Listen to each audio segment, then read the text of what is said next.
Jenkins in at right guard today. What do you guys like about that? Well, I think the one thing that in our system, I think I've said this before, is the guards get stressed mentally more than tackles do in this system, and so he's someone that can. That's the strength of his game, and so we want to try that and see what that looks like within what we're trying to get done. Yeah, you'll have to. Too many things I'm looking at all practice. I'll tell you later. Luke, what did Justin Fields do Saturday that most told you that he's getting it, he's heading in the right direction, he's going to be what you think he will be? Yeah, I told the quarterbacks this morning. I was super impressed with the operation of the day. First time together, going out on the field and doing all that, and then it was pretty clean as far as how they were operating, getting in and out of the huddle, using the cadence at the line of scrimmage, and all. So I thought from that, I was really impressed with all three guys, honestly, and how they handled that. And then from him, you got to see a little bit of everything of what we've been working on, and then you got to see a little piece of the athleticism that he can make up the difference when something's not right. So I thought, it was a strong start for him, but not where he needs to be. I mean, there's some we got to clean up our footwork, and it was a couple of those guys, all three of them really. As far as timing and rhythm, they were off a little bit. I think they were just the juices were flowing a little bit. So we got to clean up their feet. Have you decided if you're going to be on the sidelines or press box for each game? Yeah, I'm on the field. What kind of led to that decision? It's a couple things. I think, when I was first, I had been only in the box, to be honest with you, until 2016. And then when I got on the field, I think there's a comfortability with being on the field. There's a look someone in the eye, have a conversation with them, get to see what they really feel when you're asking them a question. And you can have great conversations with everybody on offense, not just the quarterback. And I think that I'm a feel person.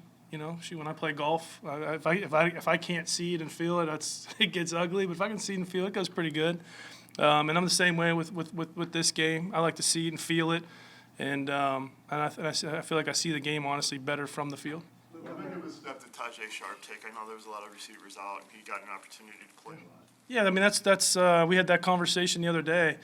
He made a critical error in practice, and we guys, hey, this is your chance with these guys being out. This is your opportunity to make some plays, and he took advantage of that. And I was impressed that he was able. I mean, that was a heck of a catch he made on the sideline to get his feet in, and then to make another nice grab going down the field on that.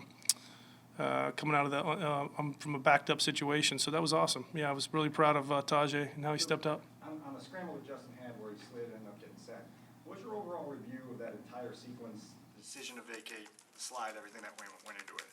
Yeah, that was good. I mean, he vacated too quickly. He skipped number 2 in the progression. He kind of went left, right, and then they took away number 1. So that was a great job by him of getting back. But then I think he got out of there a little too quick, and that was the one play, honestly, that I wish we had back for him. And the other guys each had 1 or 2 that were the same thing, where we just kind of where we haven't done that in the last couple of weeks here out here. But the flow of the game, it speeds everything up a little bit. So I love the decision to slide, obviously. Yeah, he had a chance to maybe hang in there just a tick longer. How do you coach through that and get him to see, okay, you've got another progression and there's still... Yeah, that's experience. I mean, he's 23, right? I mean, that's you can only get that by playing. And practice is great, but it's not a game. And so that's why it's important that he gets a few reps each of these preseason games just to get that under his belt. And then I think, the more he plays this year, the better he's going to get that feeling. Pocket presence is not a easy thing to teach, but he's got the toughness and the guts to do it. So that's when you're evaluating quarterbacks, that's one of the first things I'm looking for is does somebody have that willingness to stand in there, make a throw with their feet in the ground, and get smacked in the jaw. So, and he definitely has that. Was it also Fields just got hit on that play. He said that he thought it should have been a flag on sportsmanlike conduct. He said that he's not getting those calls because he's only in his second year. Is that true, or was there? Oh, I don't. Yeah, geez, Louise had way more to worry about than that. Hopefully, he gets the call, right? I mean, I don't know, but whether it was or whether it wasn't, I love the way he responded after that play. He didn't let the last play affect the next play, which was something that we've been working really hard on. from spring. I think whenever he threw an interception or something this spring, the next play was bad too. So that was great to see him kind of, he didn't have that show up at all in this game, so that was good. Also, just an issue of experience when you talk about the footwork and timing. Is that something that's just going to take some time to come, or there's some things that he needs to be doing right now to kind of expedite that process? No, he's going through the process that he should be, and he works his tail off, and we work his butt off. I mean, you guys see it out there all day long. There's nothing, we hit the footwork all day, every day. So, game reps is what the kid needs, and he's tacking every day the right way. And you plan on using him more in the preseason, possibly Thursday against the Seahawks?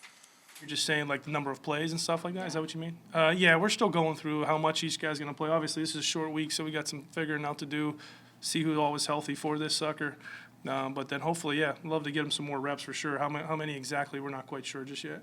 How did you feel about Braxton Jones and the way that he held up? Yeah, I mean, that's, it's got to be better, but I would say, for a guy that's just got in here and has put in one of the toughest positions in our game, I thought he handled it really well for first crack at it.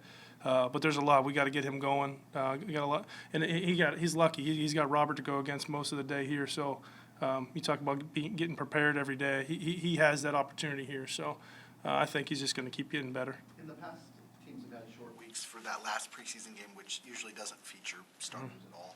How unusual is it, and how difficult is it to know that kind of your two most meaningful preseason games are in a 5-day span? Like you said, you got to worry about guys being hurt. All that. Yeah, for sure. I mean, that's obviously something we're going to take a close look at. I think, philosophically, you're not going to stress somebody if you don't have to in the preseason.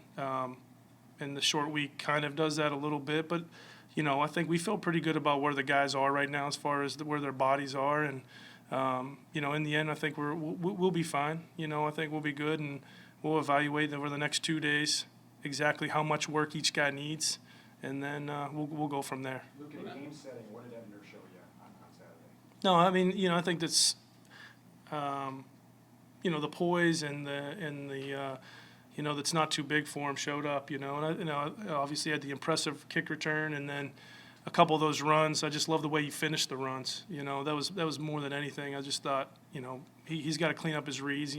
He bounced the one and it paid off, and the next one he was just anticipating the same thing happened, and then the linebacker beat him to it, and he could have kept it nice and tight inside. So that's where the youth came in. The experience of he could have had two big ones. But I love the way he finished each run. I really did. I was just saying the long one, you were more impressed with the finish than the cut.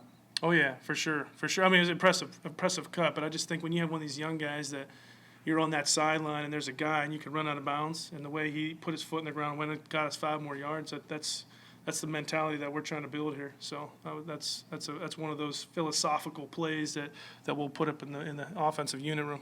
In pass protection, and what's that going to be like in terms of getting him on the field so we can do those things that we know he can do? But yeah, no, that's where he's got to grow, and it's not just pass pro, but it's the pass game. The assignment it's a challenge. We ask a lot, we demand a lot of the running back in protection and in the pass game, and he's capable of all those, and he's willing to do all those. That's all good. It's just he's got to get more reps at dealing with those and experiencing those, and these linebackers in our league and safeties in our league, they make it tough, man. And the way that, we refer to it as a coffee house, where they're in the line and then they fake it and then they come back. Like we had that happen here today, where the back got out and we didn't get in the protection. So those are all things that those young guys got to experience, and I think he'll be fine. With Justin's pocket presence, is there stuff that you almost have to unteach quarterbacks those first couple of years when they're acclimated in the NFL out of college? Is there anything that kind of maybe is a common theme that quarterbacks have coming out of college that just doesn't work in the NFL? I just think, typically in college, just from my experience, you have a little bit more time to throw the ball than you do in the NFL. So your shot clock's way quicker. So you have to listen to your feet a lot more in our level. And it's got to, when your feet tell you that guy's not open, it's time to move on and go. You can't hang on. And so I think that's the biggest thing. I think it's just it's the pace, it's the time clock that we're training the heck out of. And I think he's starting to doing a really good job with it. He had two plays out there today where he kind of, there was something that kind of twitched that he wanted to go, but then he's like, oh, you know what, the pocket's great, let me chill. and he did, and it was cool to see him, respond that way today. That decision, the idea of knowing when to hang in there and when to go, do you coach that, or is that something, like you said, he's got to just see it and experience it and learn it and develop it? Yeah, it's definitely coached. I mean, it has to be. I mean, you see all those funky drills we're doing all the time. That's what you're trying to create. You're trying to create the awareness and not having to look at a rush. It's that you feel a rush, and then you feel where there's pressure. You don't look at the pressure. And so we're constantly trying to give him those experiences. And then, like you said, the reps in practice and the reps in the games are the best. When you're getting hit, that changes things. And so that part of it, we can't get enough of that. Is it any different teaching that in a guy who's so used to using his legs as a weapon versus a guy like, say, Rodgers, who runs when he has to? No, I think it's the same. I think Aaron's a weapon with his feet too. I mean, I think that's the key to the game in our level here is that you got to be able to beat people with the passing game on time. And then the cool part about Justin is when it's not great, he has a weapon that not many people have. And so we're growing that way. But you don't want to lean or rely on it. We have plenty of things that we'll do in the offense that we will lean and rely on it. But when you're in that phase of the game, it's about getting the ball out as fast as we possibly can, efficiently, and attacking the defense that way. That was almost about, you spent several hours with Harry Freed preparing for game management situations. Was there any moment during the preseason game where you say, oh, wow, that something from that session definitely helped me today? Yeah, I'm sure. I'm sorry if I can't have one to pinpoint, but for sure. I mean, we've done more situational football here in the time that we've been here than I've ever been a part of. So, and not that we didn't have those conversations other places, but I'm just saying how much we put into it on the practice field. So all that, I think all of that's been great for all of our guys. I think that they know how to respond in situations, where we had the potential, I don't know if Tajay was in or out, whatever you want to say, and our guys were able to, react and get on the ball and run that play efficiently and stuff. So that was good. That was good by them. When you come from an offense that's a well-oiled machine with an MVP quarterback, and then you're obviously starting with a work-in-progress group here, how have the last 3-4 months been for you in just terms of calibrating your patience and just trying to reset in a way that you can look at it through a lens that makes sense? Yeah, I think there's a balance in my, from the experience, there's a balance between demand and patience, and setting an expectation and letting them know it's not okay for some things, and then at some points you have to always remember to go pat them on the back too and let them know that you care about them too, because I do, but there's got to be a demand too. There's got to be an expectation. We set our standards really high, and I don't really care if it was 3 months or 3 years into this thing. So we got to make sure we go meet those standards. A couple more. You had so few receivers available the other day. Were you able to do what you wanted to do, or did you have to rein in some stuff just given the experience level of some of those guys that were out? No, yeah, it's an opportunity. Like, we're not going out and necessarily scheming people up right now, right? And so, as far as making sure somebody gets the rock and somebody doesn't, or putting people in different positions, that's not really, in my mind, what we're trying to accomplish. We're trying to make sure that we can execute at a high level in what we're doing. So you simplify things much more in the preseason. It was good to see everybody be able to operate the way that we did. But I think it's cool to give all those guys an opportunity in a bunch of different things. So you saw Dante, and you saw Daz, and you saw Simba, and you saw all those guys having different opportunities to do a bunch of different things. And that, to me, that's what the preseason is about. I give guys opportunities to see if they can help your team. How do you evaluate the day of a guy like Daz Newsome, who starts with a must punt, then has a drop, then comes back with a touchdown and a good end around? Yeah, no, that's our game, man. There's ebb and flows, man. You got to be able to handle that, and it's a roller coaster ride for sure. Each game is, and you got to be able to deal with that. And a proud moment for Daz to be able to respond the right way. No one plays harder than Daz. That dude plays his butt off every single snap that he's out there, and so we appreciate that of him. And it's good to see him get rewarded for it.